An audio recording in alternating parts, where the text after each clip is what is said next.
I am Nikhil Kumar. I am professor in the Department of English of Veer Kunwar Singh University, Ara, in the state of Bihar, in India. Today, I want to take up Shri Aurobindo's monumental work Savitri and view it as an epic. Epic is a long narrative poem. When we say that an epic is a long narrative poem, we have two things. Firstly, it is a long poem. Secondly, there is a story in it. So let us discuss the first one. Savitri is a long poem.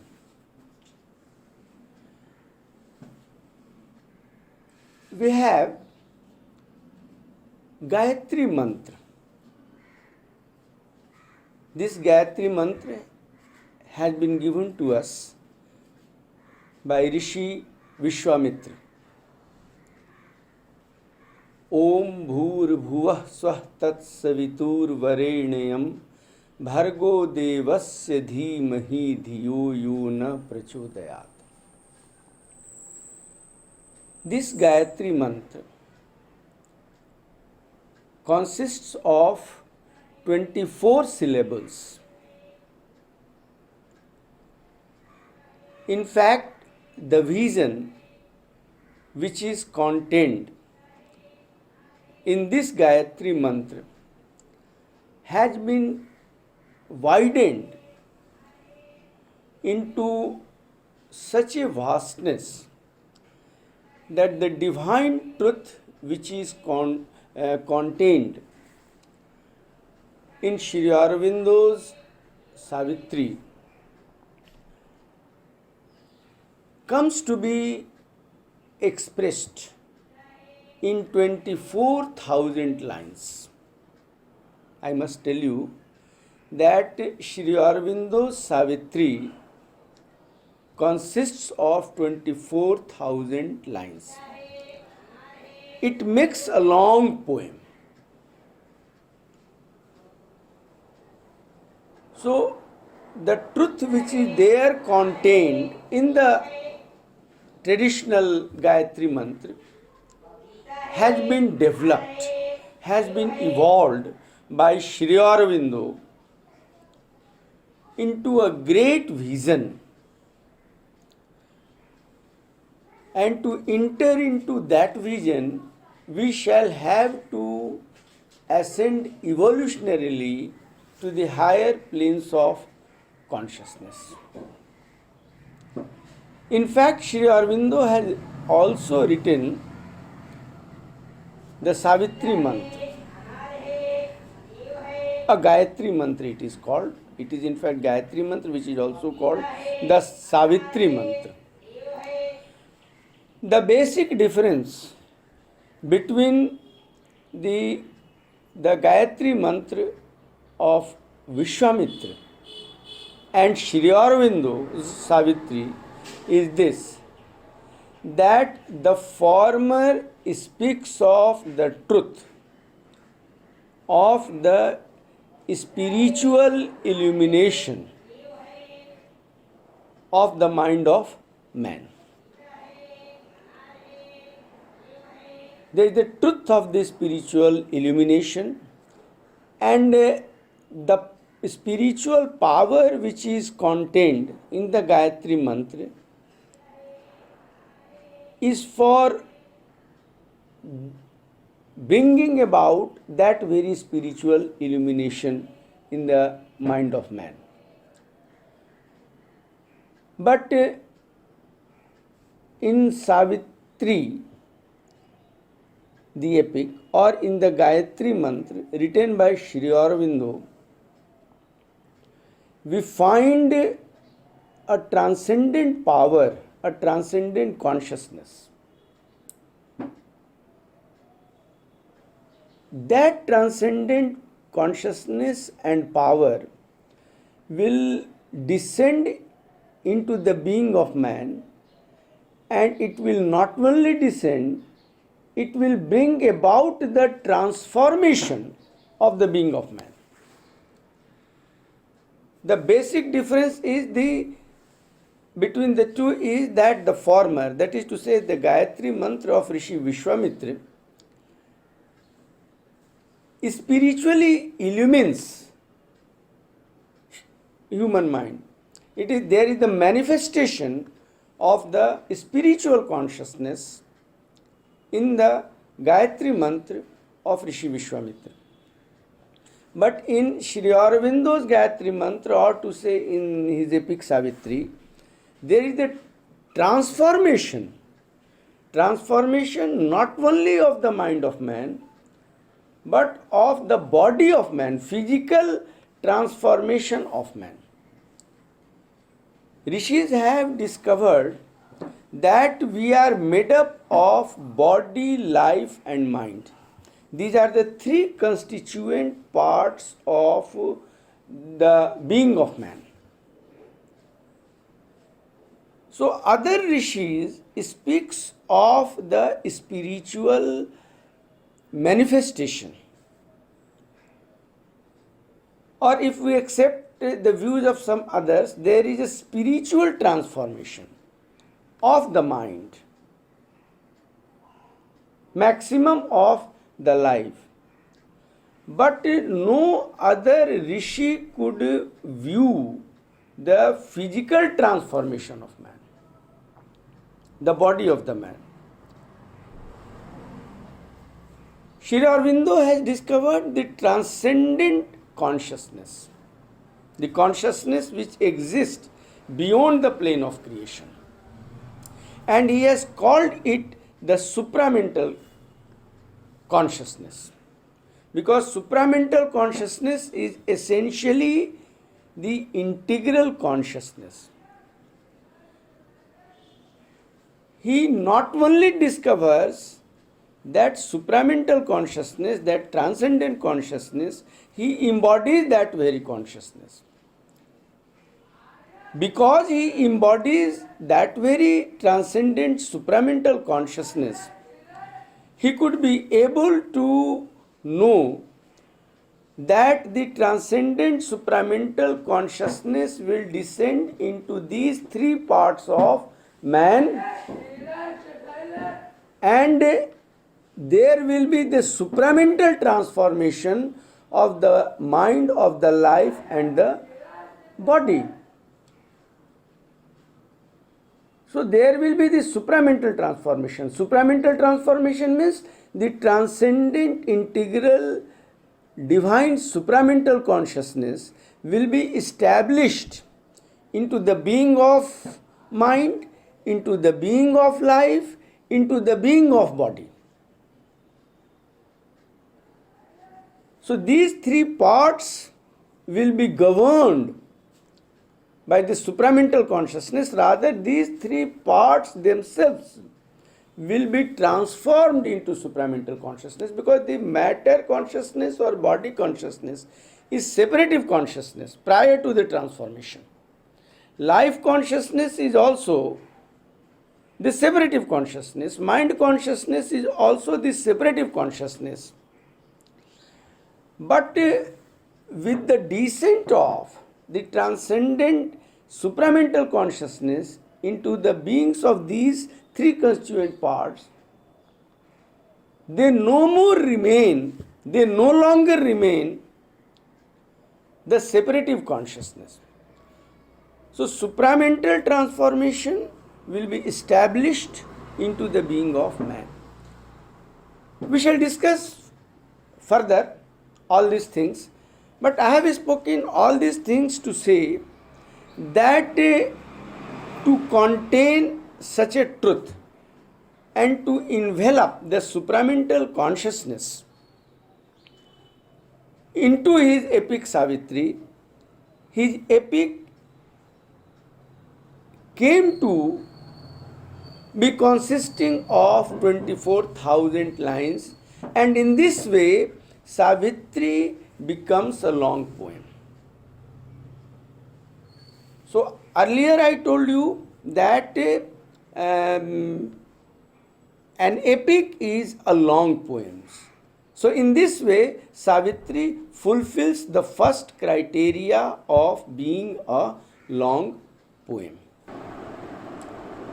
The other important element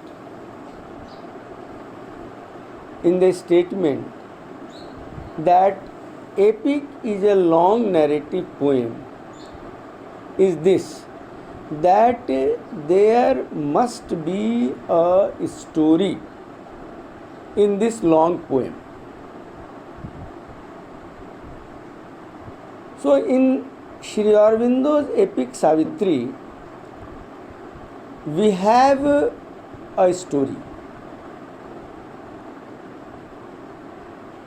As per the literary tradition, the story must be a borrowed one. It must be borrowed from some legends, borrowed from history, borrowed from geography. So the point is this, that a story must be a borrowed one. So in Sri Aurobindo's epic Savitri, we find the story of Satyavan and Savitri, which has been taken from the Mahabharata. Here I would like to tell one thing regarding Mahabharata, that the Mahabharata is also recognized as, categorized as an epic. One may raise a question that from where the writer of the Mahabharata taken the story of Satyavan and Savitri, because epic requires a writer not to write his own story. So since Sri Aurobindo has borrowed the story of Satyavan and Savitri from the Mahabharata, from where the writer of the Mahabharata has borrowed this story in his epic? It is believed that, or rather Rishis say that, in fact Sri Aurobindo himself says that the very incident of Satyavan and Savitri took place long back in the history. So in this way, the Mahabharata also fulfills the criteria of an epic. So this very criteria of a borrowed story, Sri Aurobindo's epic Savitri fulfills. Now a question arises as to why the stories are borrowed, or a story is borrowed in an epic. In fact, the epic writer uses the borrowed story as his instrument to express his own vision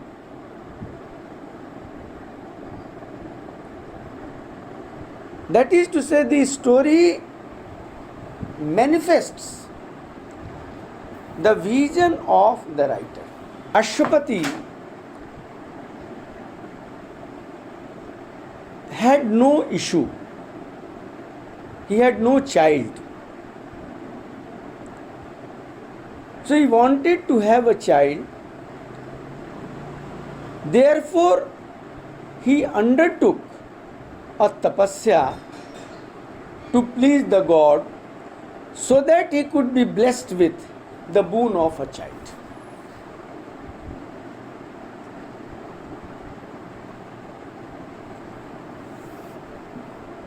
Let us try to know first here what is Shri Aurobindo's vision? What is Shri Aurobindo's yogic discovery? As I told you just now, that Shri Aurobindo discovered the existence of a transcendent consciousness which exists prior to the creation. The very transcendent consciousness has brought the creation into existence. I also told you that Shri Aurobindo embodies the supramental consciousness, the manifestation of which is this very Savitri.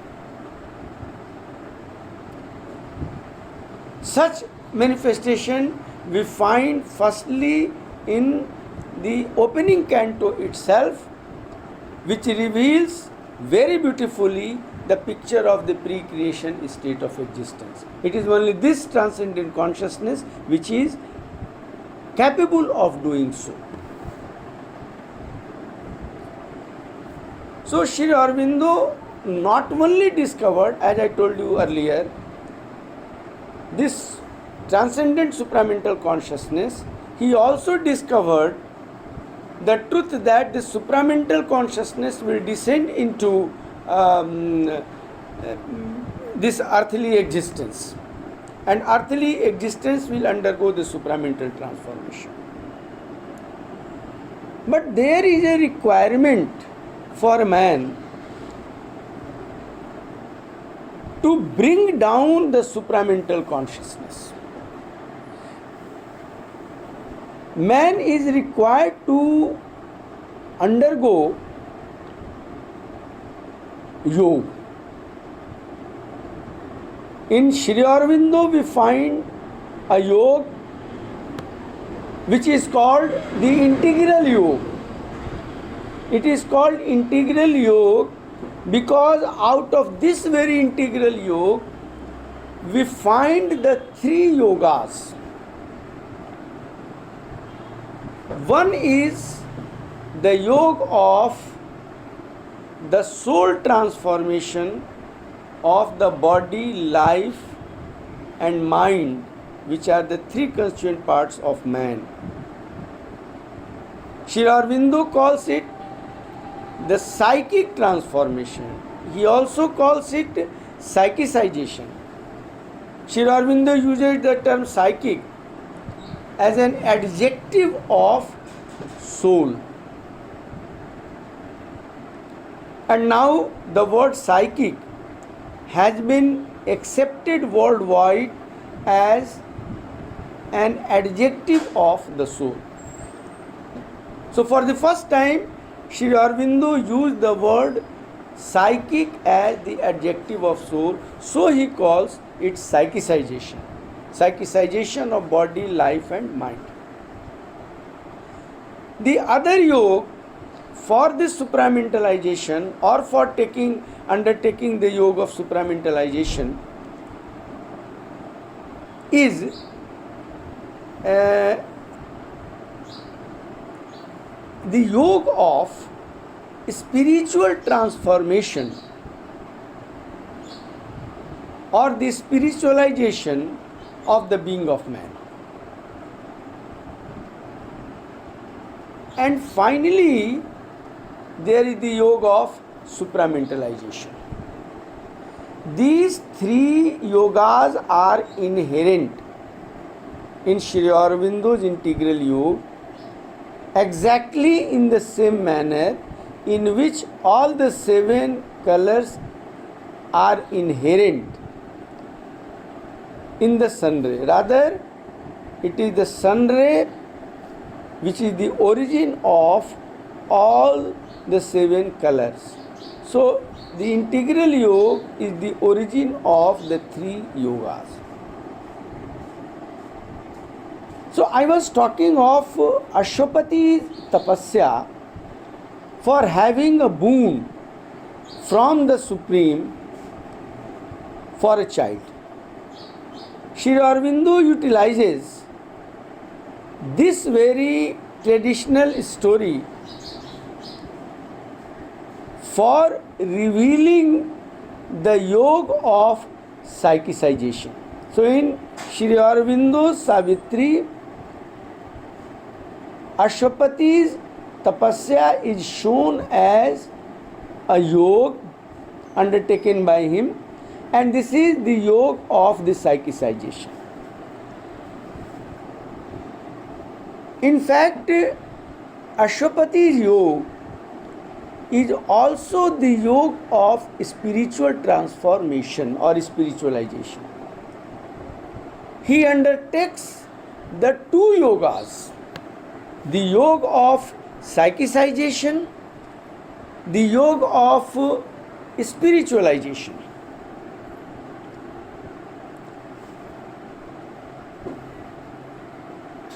In the traditional story, Ashwapati is blessed with a child, he is blessed with a daughter who is named as Savitri.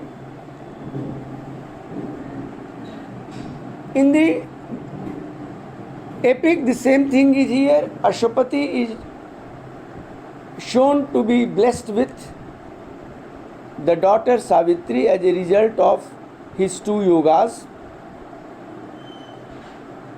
In this story, we know that 1 year after the marriage of Savitri with Satyavan, her husband dies.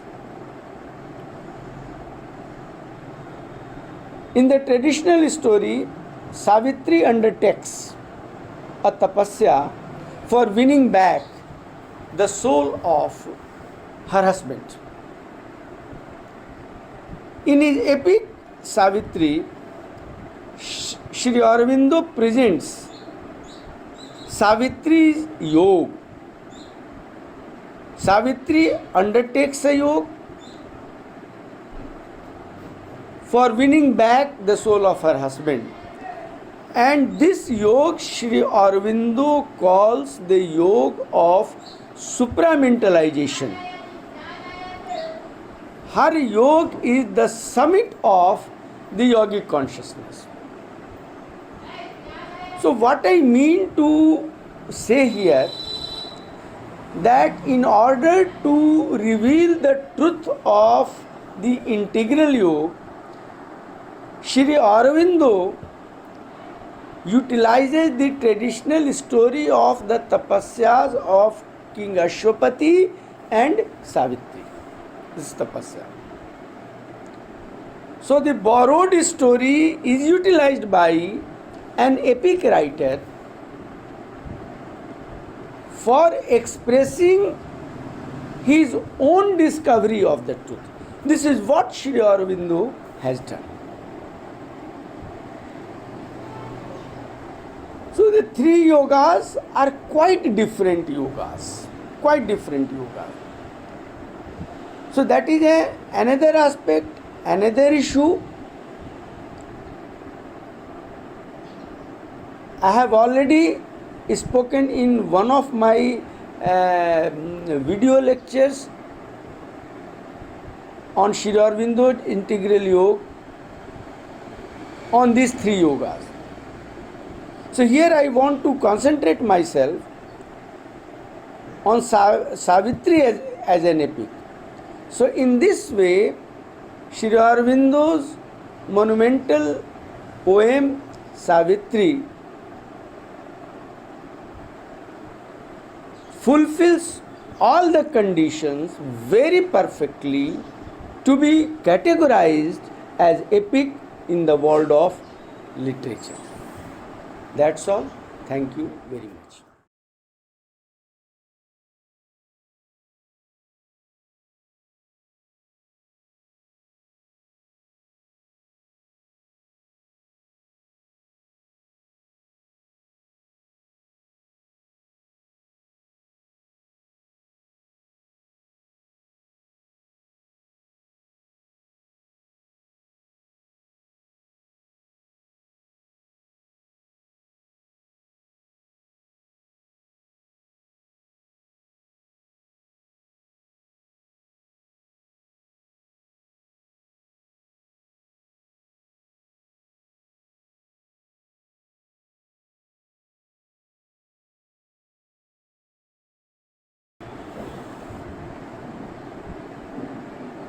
So when we look into Sri Aurobindo's epic Savitri